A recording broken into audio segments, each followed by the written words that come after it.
कौन थे स्वामी विवेकानंद? बेटा इनका जन्म हुआ था 12 जनवरी 12 जनवरी 1863 में, ठीक है।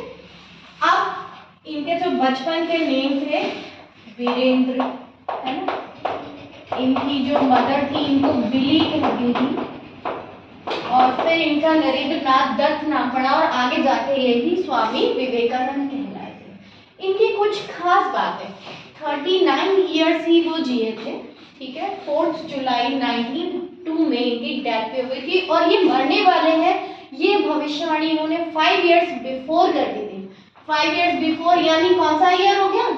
1897, और एग्जैक्ट उन्होंने यही बताया था कि 4 जुलाई को, मैं 4 जुलाई को उन्होंने कहा था कि 4 जुलाई को मेरी डेथ हो जाएगी, 5 ईयर्स बिफोर, और ये कह दिया था कि 40 ईयर्स में क्रॉस नहीं कर सकता उससे पहले, ठीक है। तो इनका बचपन जो था अभावों में गुजरा, कम था, ज्यादा पैसे नहीं थे। उसके बाद धीरे धीरे धीरे धीरे शिक्षा करते करते ये स्वामी रामकृष्ण परमहंस के संपर्क में आए, और वहां से इनका जो योग की तरफ ध्यान था वो अट्रैक्शन बढ़ता चला गया।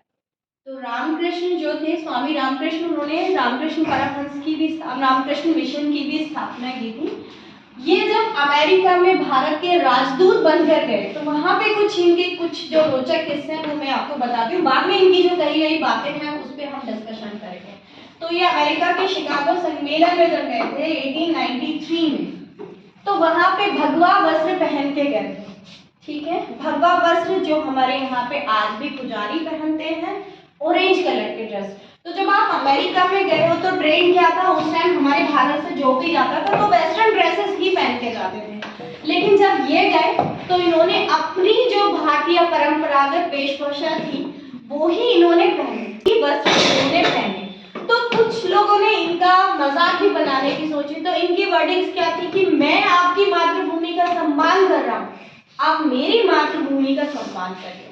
तो वहां पे इन्होंने जब इनसे विश किया तो एक पर्सन ने कहा गुड मॉर्निंग। जब इनको बोला गया गुड मॉर्निंग, ये इनका बहुत फेमस प्रसंग है बेटा, जिसकी वजह से इतना ज्यादा इनको फेमस मिला। उनको बोला गया गुड मॉर्निंग, वहां के अमेरिका के एक पर्सन ने बोला, जो राजदूत थे, तो सभी देशों के लोग वहां पे आए थे। तो उन्होंने किस में उनका अभिवादन किया? उन्होंने बोला नमस्कार। किसने बोला? स्वामी विवेकानंद ने। फिर उनको लगा, उस ब्रिटिशर्स को लगा कि शायद स्वामी जी को इंग्लिश नहीं आती है, तो उन्होंने हिंदी में पूछा आप कैसे हैं? तो स्वामी जी ने इंग्लिश में आंसर किया I am fine thank you. तो उस ब्रिटिशर ने पूछा कि स्वामी जी, जब मैंने आपको इंग्लिश में क्वेश्चन राइज किया तो आपने हिंदी में आंसर दिया, जब मैंने आपसे हिंदी में आंसर किया तो आपने इंग्लिश में आंसर किया, ऐसा क्यों? तो विवेकानंद जी का जवाब सुनिए, बहुत ही सुंदर जवाब दिया कि जब आपने मुझसे पूछा गुड मॉर्निंग, यानी आपने अपनी मातृभूमि का सम्मान किया, आपने अपनी मदर टंग में मुझसे क्वेश्चन राइज किया, तो मैंने मेरी मदर टंग में मेरी मातृभाषा का सम्मान करते हुए आपको उत्तर दिया नमस्ते।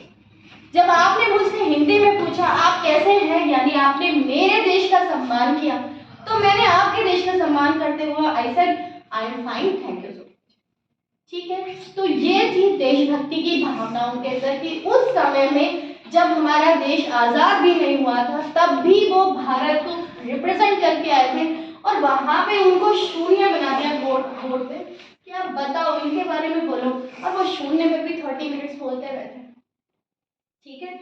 तो ये था उनका शिकागो सम्मेलन, और उन्होंने वहां पे कैसे रिप्रेजेंट किया? अमेरिकन जो थे अलग अलग देशों के थे, तो my dear brothers and sister, तो इस एक लाइन से जो पहले भारत की हंसी उड़ा रहे थे, क्योंकि एक गुलाम देश का व्यक्ति वहां तक पहुंचा इतने बड़े सम्मेलन में अपने आप को रिप्रेजेंट करना है, तो जब उन्होंने ये लाइन बोली my dear brothers and sister, तो सब ने उनके लिए खड़े होकर तालियां बजाई, क्योंकि वो एक ऐसे व्यक्ति थे जिन्होंने सबका सम्मान किया, सबको भाई और बहन कह के पुकारा। अंडरस्टूड? ठीक है। हमारे अलग अलग राजदूत बदलते रहते हैं, 5 ईयर्स में हमारे जो होते हैं। अब इनकी बचपन की कुछ कही बातें हैं जो ये कहते थे हमेशा। इन्होंने कहा दया भाव, कुछ बातें हैं इनकी जो हम सीखेंगे। इन्होंने क्या कहा कि प्राणी के अंदर दया का भाव हमेशा होना चाहिए, कि अगर आपके सामने कोई व्यक्ति दर्द से करा रहा है तो आप ऐसे नहीं कि उन्होंने उसको आप छोड़ दें या उसकी मदद नहीं करें। सबसे पहले आपके अंदर क्या होना चाहिए? दया भाव होना चाहिए, है ना। इन्होंने शुक्ल यजुर्वेद की और स्थापना की थी। हमारे 4 वेद हैं, यजुर्वेद, सामवेद, अथर्ववेद और ऋग्वेद। तो उसमें इन्होंने यजुर्वेद के साथ ऐड ऑन किया था, शुक्ल यजुर्वेद की उन्होंने स्थापना की थी। और जो इनके गुरु थे रामकृष्ण परमहंस, उनके साथ मिलकर रामकृष्ण मिशन की भी उन्होंने स्थापना की थी। तो इनकी फर्स्ट बात क्या थी? दया भाव। दूसरी थी नारी का सम्मान। नारी का सम्मान, ये चाहते थे कि अगर किसी भी देश में नारी का सम्मान नहीं हो रहा है तो वो देश कभी आगे नहीं बढ़ सकता। समझ गए? उसका भी एक किस्सा है। जब ये विदेशों में जाते थे तो इनके पास एक बहुत सुंदर लेडी, उन्होंने प्रस्ताव रखा, क्योंकि ये ब्रह्मचर्य मतलब इन्होंने मैरिज नहीं की थी, ब्रह्मचर्य ले चुके थे। तो उस लेडी ने इनको कहा कि आप मुझसे मैरिज कर लीजिए।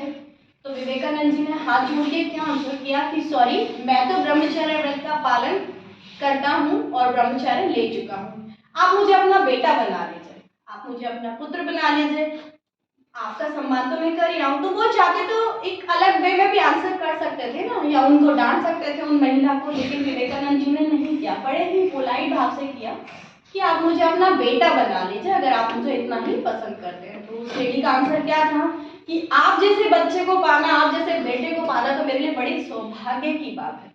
तो उन्होंने क्या सिखाया? नारी सम्मान, यानी वुमेन का, गर्ल का हमेशा सम्मान होना चाहिए। फिर गुरु का सम्मान।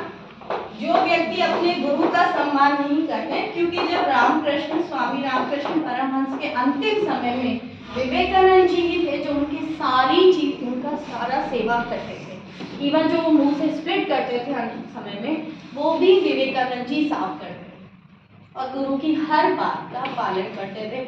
उनको नहलाना धुलाना सब कुछ विवेकानंद जी ने किया अपने गुरु के लिए।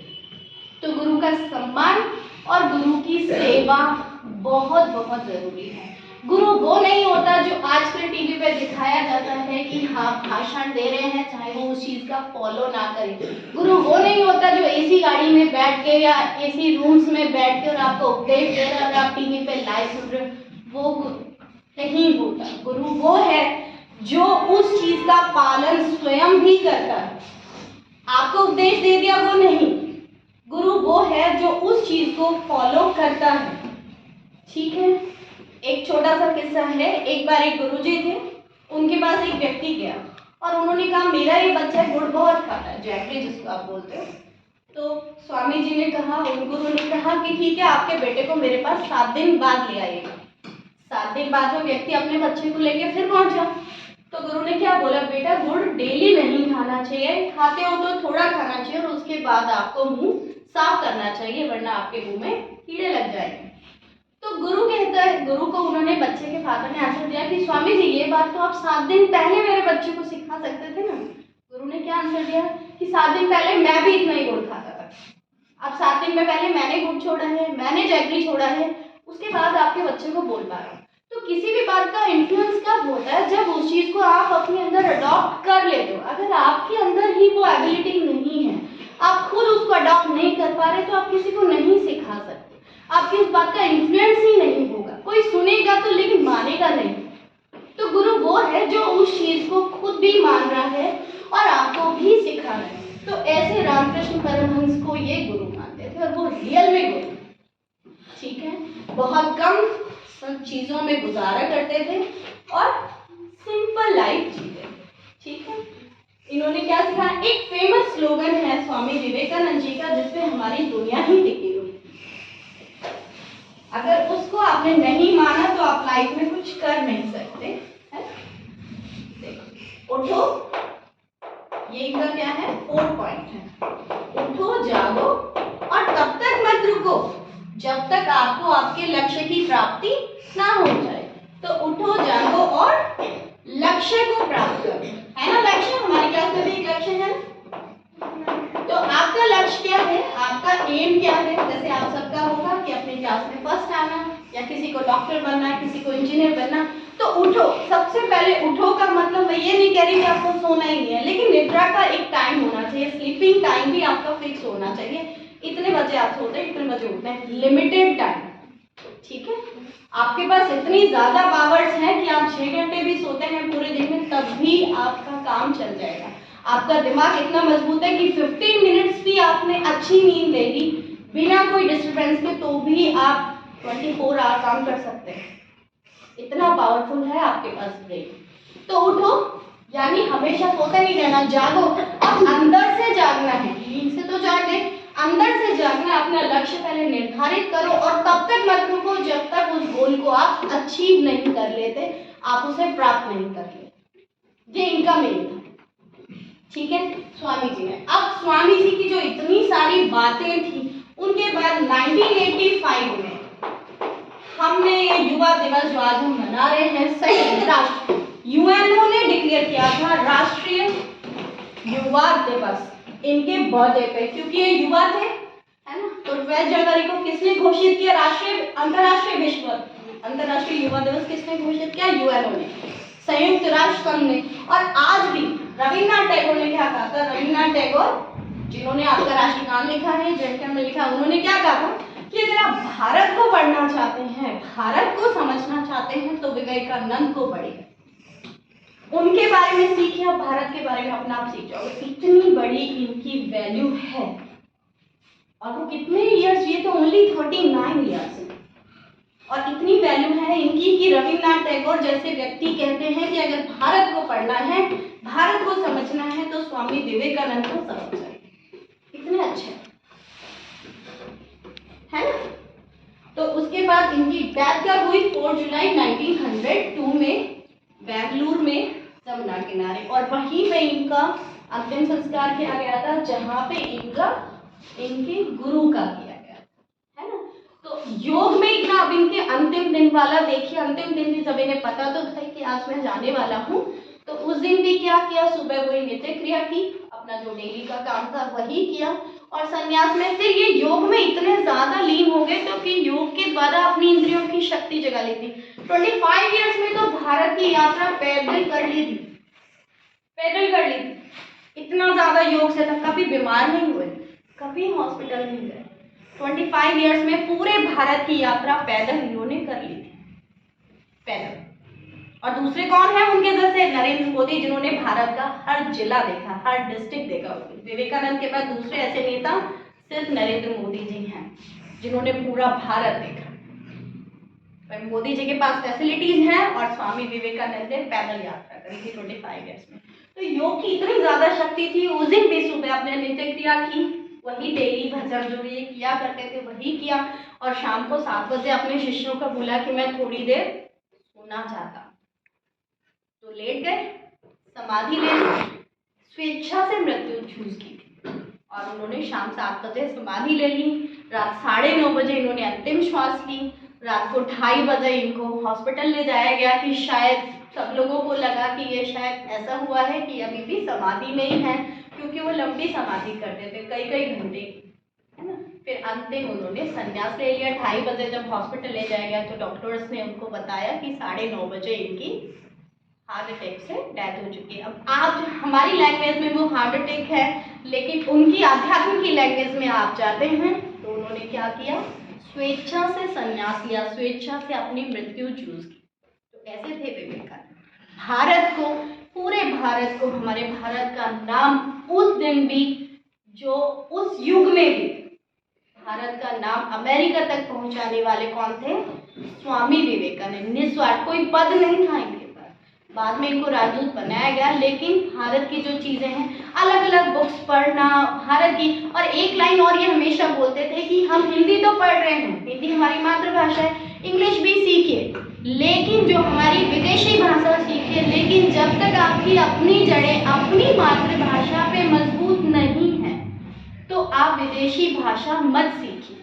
यानी उनके कहने का मतलब क्या था कि जब तक आपको आपकी मदर टंग हिंदी प्रॉपर नहीं आ जाती, तब तक आप विदेशी भाषा मत सीखिए, वो आपके काम नहीं आएगी। क्योंकि अगर आपकी अपनी देश की भाषा आपको नहीं आती, तो आप विदेशों में अपने आप को कैसे रिप्रेजेंट करोगे, है ना, बड़ी चीज है ना। हमें पहले अपनी चीज सीखनी है और फिर दूसरे की चीज, है ना। तो ऐसे थे हमारे विवेकानंद, जिनके लिए आज भी भारत को जाना जाता है। भारत किन किन की वजह से जाना जाता है? महात्मा गांधी की वजह से, स्वामी विवेकानंद की वजह से, सुभाष चंद्र बोस की वजह से, है ना, मिस्टर नरेंद्र मोदी की वजह से। ये कुछ बड़े लीडर्स हैं जिनकी वजह से भारत को जाना जाता है विदेशों में। वो उस देश से आया। और कितनी बड़ी बात है कि यूएनओ ने घोषित किया था अंतर्राष्ट्रीय युवा दिवस, राष्ट्रीय युवा दिवस 1985। ठीक है, तो ऐसे थे स्वामी विवेकानंद जी, है ना।